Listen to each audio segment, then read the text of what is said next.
Облыс әкімінің 2016 жылғы ұлттық бірыңғай тестілеу қорытындысы бойынша жетім және ата-анасының қамқорлығынсыз қалған мектеп бітіруші түлектерге жоғарғы оқу орындарына жолдама беру рәсімін өткізді.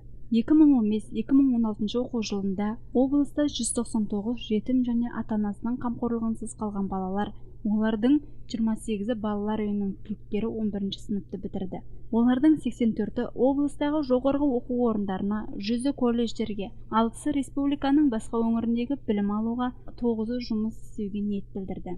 Жоғарғы оқу орындарында оқуға ниет білдірген 128 түлектің 90-ы ұлттық бірыңғай тестілеу нәтижесінде 50 балдан жоғарғы балл жинады. Облыс әкімшілігінің ықпалы нәтижесінде облыс аумағында орналасқан жоғарғы оқу орындарының басшылары жетім және ата-анасының қамқорлығынсыз қалған балаларды ақысыз оқыту туралы шешім қабылдап, мемлекеттік білім грантына қол жеткізбеген жағдайда 84 баланы жоғарғы оқу орындарына қабылдайтындықтарын білдірді.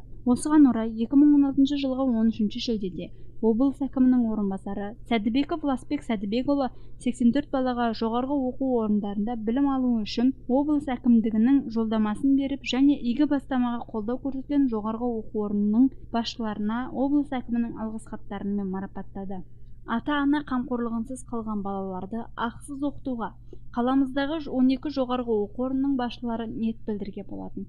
Олардың қатарында Оңтүстік Қазақстан мемлекеттік педагогикалық институты 15, Халықаралық гуманитарлық техникалық университеті 15, Қожа Ахмет Яссауи атындағы Халықаралық қазақ-түрік университеті 10 балаға, Мұхтар Әуезов атындағы Оңтүстік Қазақстан мемлекеттік университеті 8 баланы тегін оқытуға квота бөліп отыр. Сіздермен болған Ағлим Мақұлбекқызы, Виталий Слета, бизнес және саясат.